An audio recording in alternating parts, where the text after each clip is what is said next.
Well, welcome everyone. Thank you for joining us on this recording of Making a Million. My name is Val Pritchard. And I'm Sarah Dennison, and we both work for the Advanced Maths Support Programme. Well, this is not intended to be a sit back and listen session, and we're hoping that you will be checking things out for yourself. There will be times in the video when we will ask you to pause, to investigate something or look for some answers. We'd like you to use a scientific calculator like this one, so please make sure that you have one available. But I am actually going to show you another calculator. How about this one? So if you look carefully, it is Casio. You can just about see that. It's, quite slim. Most people can't actually guess how old this is. It looks quite neat still. Does it still work? Just about. Look at that LED screen. Okay, just LCD screen, I think it was. In fact, this is my first calculator from around 1980, before many of your parents were born. When I was about your age, we were the very first year who was allowed to use their calculator when we were 15 or 16. I'll admit that I was one of the sorts of students who used to kind of be playing around on the buttons rather than listening carefully, because it was so exciting having a calculator like this. Well, there's a question for us to consider today, and I wondered who is like me and thinks that maths should be useful, totally linked with real life. We're the sort of people who are happy to find shortcuts. We don't really care how things work. There might be some teachers right now who are looking at students who have the same sort of ethos as I have. And who, like me, thinks maths is interesting for its own sake. The kind of person who's always asking, what if? In fact, many great mathematicians started with a real life problem, which led to discoveries that they then developed into theories, even if they didn't seem to have much other use at the time. For example, Bernoulli, who discovered a special number from a problem like the one we had up on screen at the start. We're going to go back to that problem now. So I look at this and I say, this is really intriguing. It looks like a simple idea, but I imagine it's going to take some work to work it out. Whereas I'm going to say doubling every 2 years, as if 0% rate is more what the rate that people get in their bank at the moment. But we're going to consider the question, can you actually make a million through an investment? We're going to look at a particular investment. And let's just imagine that we have one that pays out £40 each month based on a £10,000 investment. Well, first of all, is that a good rate? What do you think? I'd have to work it out. I'd need to start by writing an equation and working out what annual rate that is. You might think, oh, is this actually real life? But it is a rate that my mother gets on an investment that she has. Now, my money sense tells me straight off, it's great. It's really good. In fact, it's about 5% per year. And feel free to check that out if you want a bit of a challenge. But anyway, let's just say that we do get 5%. And I have my investment. I leave the money in and I actually get compound interest. In other words, the interest stays in the investment. Some of you might have looked at compound interest. I'd like to know kind of how long it's going to take to become a millionaire using that investment. Is it possible? Well, Sarah, what do you reckon? Is it something that's going to come quickly, or is it going to be ages? What do you think? I wouldn't really be that confident in guessing. I know that compound interest grows well. And there's an example in Futurama where a 93-cent investment is invested at 2.5% over 1,000 years. And it gives an absolutely staggeringly high sum at the end of that. Yeah, I've seen that one. Now, I was thinking how I'd explain compound interest. Here's my go. See what you think. For compound interest, the amount of interest earned is added to the investment. So you'll earn interest on your interest as well as the original. And that's why it kind of builds up. How's that sound, Sarah? What do you think? Yeah, that sounds really good. And I think the description of interest on the interest really shows you exactly why it increases so quickly. Okay, good. Thank you. Right, well, let's go back to our problem. Okay, so there we have it. We've got it on the screen. We're actually going to have the cheek to ask you to give a rough guess straight off around the class. Now, just drop something down, really quick time, so about 10 seconds, how much you feel like. If you want longer, you can pause, but no calculations. So just 10 seconds coming.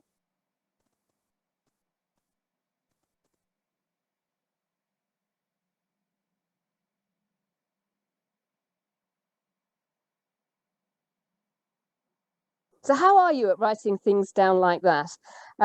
Now, when we've asked in the past, some people have been really optimistic and others have said, oh, they might even have done some quick calculations and cheated a bit.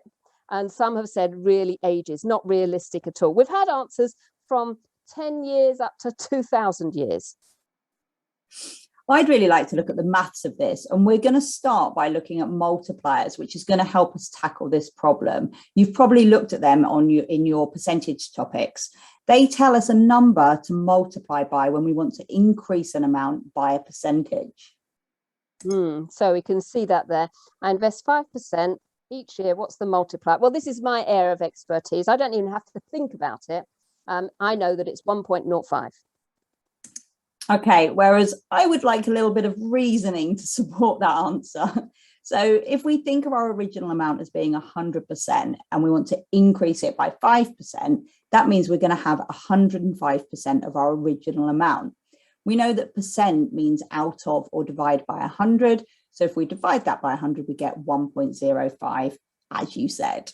Okay, thanks, Sarah. Yeah, it took a while, but we got there and it kind of makes sense. So we start with £10,000, okay, and I'm going to keep multiplying by 1.05. Can you do some?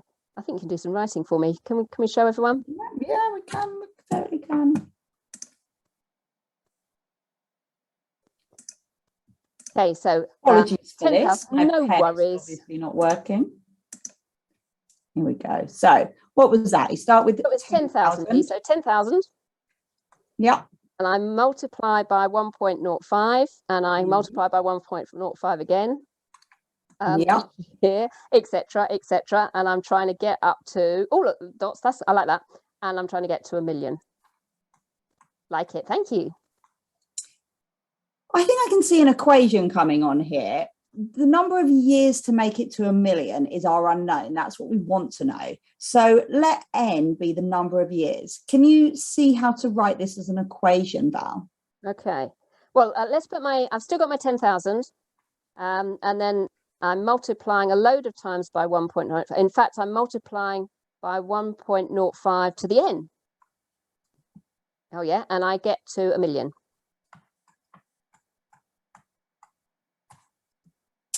So we want to find out the number of years n.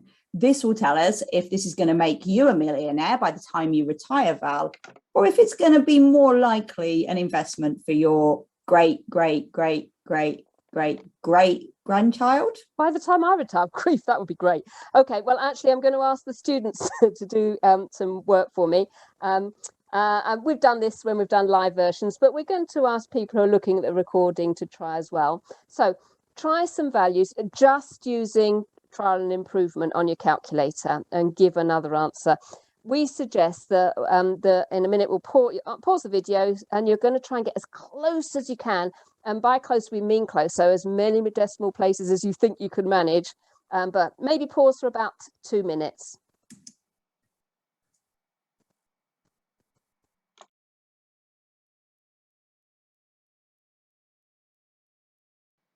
Okay, well, when we've asked the audience in live shows, they've told me that I need between 94 and 95 years.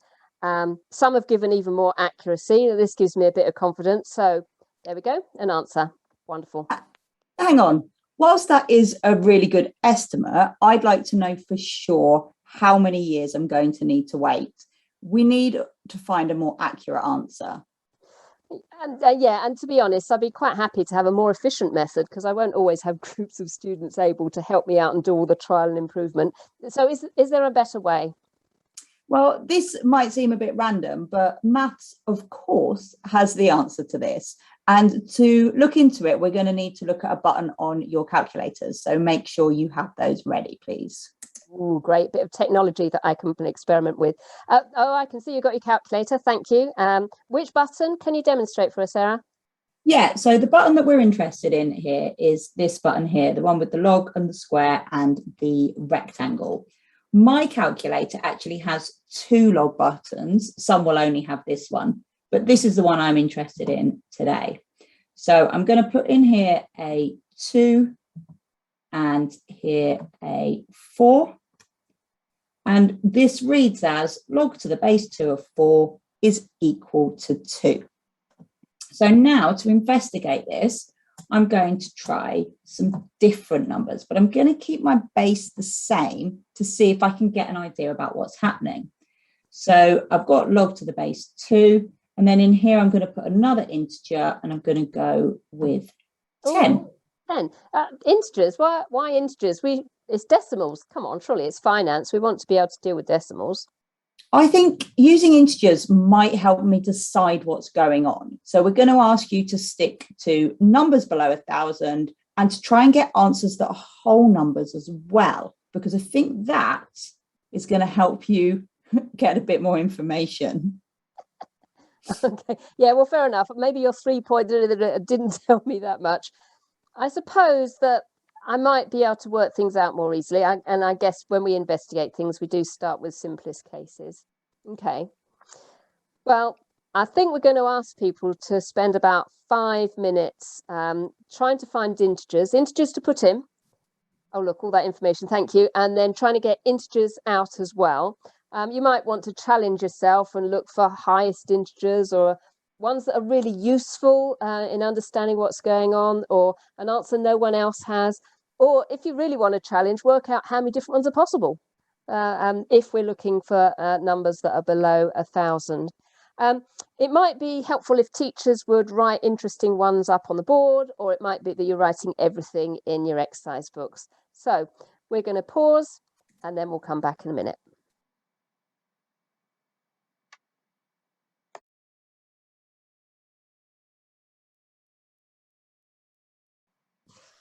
Well, I hope you gave yourself enough time on pause to get some responses. We've had some from various places before, and I think you've got some that you can show us, Sarah. Yeah, so have a look at these, and we'd like you to now think about what is it that log button actually does. So we'd like you to think about, if you've got log to the base A of B, what is that working out? And that's something that you would answer in words there to explain it. And then we want you to think about an equation that you can write. If we know that A to the power n equals B, what does that tell us in terms of logs?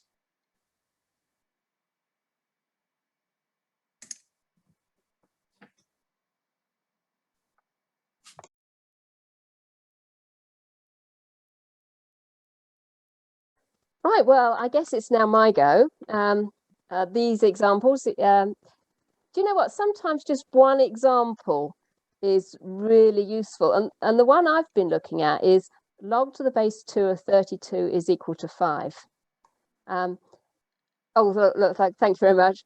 And I guess it's because I know stuff about 2 and 32. So 2 to the base 5 is 32. 2 to the power 5 is... Yeah, 2 to the base. Oh, yeah, to the 5. Yeah, thank you. To the power of 5 is 32. That's better. Thanks for that. Okay, and I think that's telling me, so log to the base 2 of 32 is telling me something about the 32. So log to the base A of B will be telling me something about B. It'll tell me what power of A I need to get B. What power of 2 I need to get 32. Yeah, it makes sense. Fantastic. And what about the other one then? If A to the n equals B. Okay. Well, actually, my example kind of makes it sort of obvious. I might write it slightly. Let's start with the n. So n, so that's the power bit, is equal to, so that's like the 5, log to the base A of B. Okay, now, well, that one might take a bit longer to sink in. There might be students who are way ahead of me here. They had that ages and ages ago. But that one might take a bit of time to kind of sink in and become natural to me. And if you're in the same position, don't worry, because we will put that on further slides if you need to be able to use it. So Napier is the first person to really use the idea of logarithms. And as you can see, they're not a recent invention. He looked like he was really proud of them, the wonderful canon of logarithms.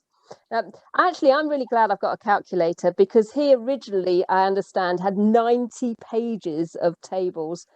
And if there's anyone who was kind of pre-calculator, so looks a bit older than me, then they might have used log tables for some of their calculations at your sort of age. Although you should be a bit tactful if you're asking them, because you're kind of saying they're pretty close to retirement. Right, well, back on track. Let's go back. Can we go to that slide? Oh, and look, thank you. You put that rule up to help me. Okay. Yeah, right. So when we look at this calculation, does it match that rule? Does the rule match what we already have? Are we ready for you to use this new idea? It looks a bit longer, that calculation. It looks similar. I've got a power and an n. Oh, but I've got that 10,000. So the 10,000 at the beginning, that's the thing that doesn't make it quite match. And I don't want that. Oh, yeah. But it's an equation. It's an equation. I can get rid of it. I can just divide both sides by 10,000. That'll work. Yep. And I would then get 1.05 to the power n is equal to, I've got to do 1,000,000 over 10,000, 100. Maybe I could have done that a bit more directly and worked out that that's what I needed to do with the 1.05, but it does make sense. Right, I'm ready. So A is my 1.05. Ooh, a decimal. Let's see. B is 100. So, thank you. N equals, and I can write it log to the base 1.05 decimal, let's see, of 100. Maybe give a second for everyone to try typing that into the calculator. Okay. And Sarah, can you show us as well? Yeah. Okay. So log to the base 1.05 of 100. So it's going to be 94.38726,564 years. Oh, okay. Thank you. Now, that's a lot of accuracy. Do I really need it? Not really. Only in your classes you can see just how close you were. But actually, it is important to be quite accurate, because I want to know how long it's actually going to take, how many years. And if my interest is added annually, it's actually going to be 95 years before you have at least £1 million. And I guess I might want to know if it's kind of halfway through a year or something like that. But anyway, I do appreciate it is a more efficient way. So thank you for that. And hopefully it's a method that might be transferred to other questions. Maybe we could suggest the students have a go at a few. How quickly can you make 1 million with a few possibilities? What have you got for us? Yeah, so the idea here is to think about which one of these investments you think is best, and then try doing the calculation we did to find the number of years to one decimal place. We'll leave the calculation here up on the screen so that you can refer to it if you need to. And once you've worked out how long the best one takes, a challenge would be to try and put them in order from the quickest to get you to 1 million, right down to the slowest to get you to 1 million. And we'll suggest that you, again, do a pause as suits you to have a go. And then we'll be putting up the answers in a while.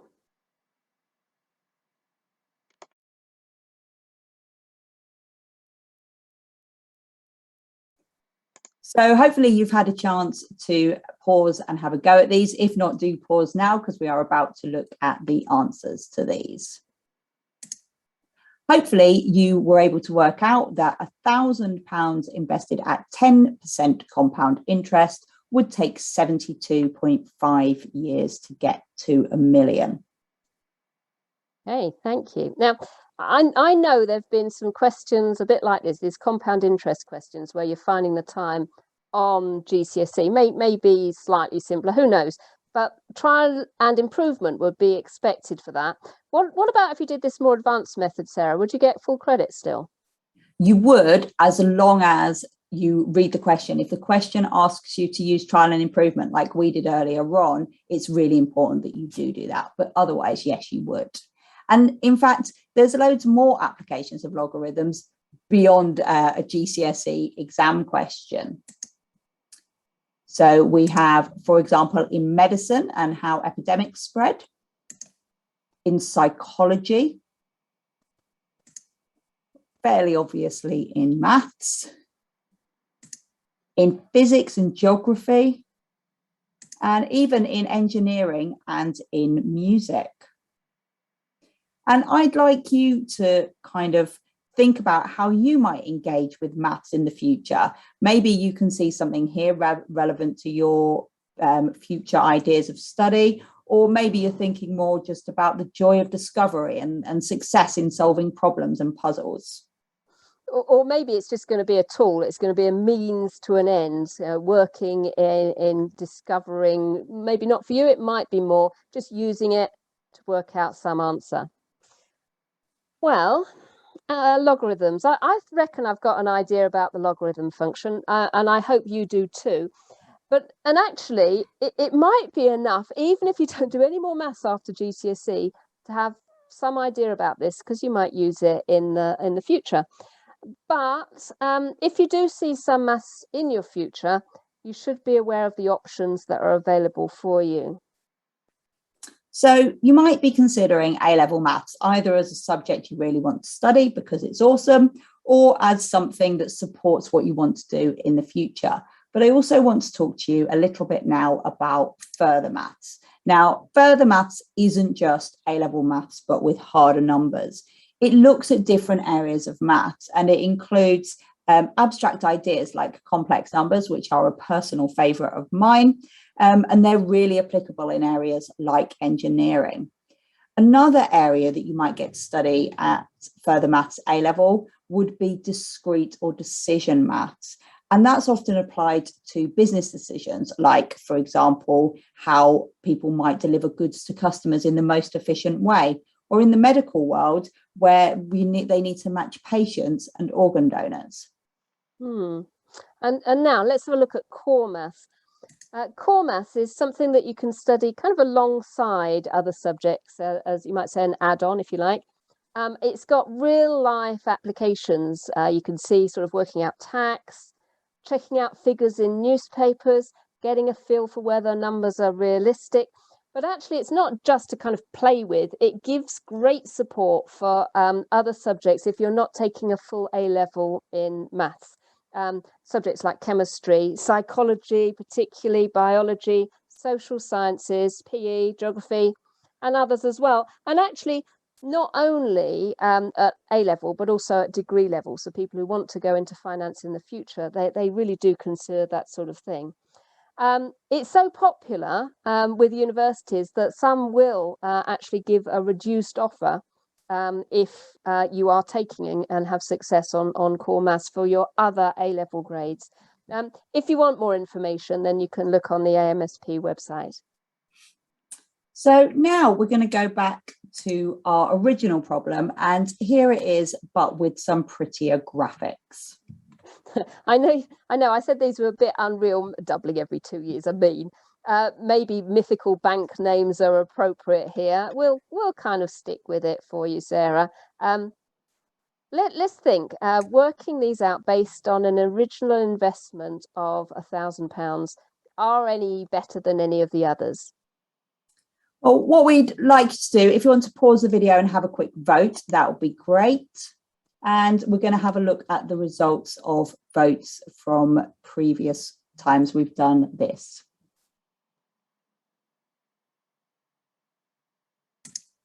Okay, so these are the results from when we've done this before. Oh, I didn't do very well. Okay, on votes. MEI does look the most popular. I think you've got some tech to help and explain why, have you, Sarah? Yeah, I have. So we're going to look at a graph now. And hopefully you can see here We've got our initial investment, and at the moment, this our initial investment is set as being 1,000. And then we've got A, which is the rate of growth in A years. So at this particular point, this graph is showing us A is 2. So that means it's doubling every 2 years. And what we can do is move A along around the integers to see what's happening. And if you remember, what we're interested in is how long it takes to get to 1 million. So if we have a look now, we can see that this value here, when we're looking at A is 2, so it's doubling every 2 years, it would take 19.932 years to get to 1 million. If we have a look now at this graph, we can see that we've got all of these investments on there. We've got MEI, VP Investments, and Den Industries. AMSP isn't on there, and that's an interesting thing for you to consider. Why isn't it on there as a separate one? Why can't we see a fourth graph? But we can see that everybody was correct. MEI Bank was the best. That was tripling every 3 years. And that took 18.86 years to get to £1 million. Now, this graph here, you can see that when I move this around, my A can only take whole number values. But actually, the very best answer is an irrational number. It's not an integer at all. And you might want to learn about that because it's a really fascinating number. Now, your teacher has a version of the graph that they can show you that will allow you to look at non-integer values as well. And actually, that number was discovered by Bernoulli. Let's have a look at him. And he was a mathematics professor who had an interest in both theoretical and real-life problems. And I mean, it says there asked and answered a whole lot of questions, and he did. He sort of had things in mind, I guess. And actually, I can see real life in the middle. The stuff on the right, that does look very theoretical. There might be some teachers who can work out kind of what's going on there. His problem started in real life, a finance problem. How frequently to split interest payments throughout a year? Yeah, but then he thought about how to extend his results into something theoretical. And his discovery is massively influential in engineering, statistics, and space travel. In other words, areas that he hadn't even dreamt of. In fact, there's a great place to try some more on the AMSP website, and teachers, the information is on your teacher notes. Thank you, Sarah. Well, our debate. What do you think? Should maths be financially rewarded or intellectually inspired and mathematically influential? Maybe you've reflected today on your own views about mathematics. I hope that you've enjoyed taking part in some mathematical reasoning and discovery today, and I wish you well for your future academic studies. Academics, Well, my hope is that you will have great success as you apply your mathematical studies in real life, maybe even making your own million in future years. So farewell from me, bye-bye. And bye from me as well.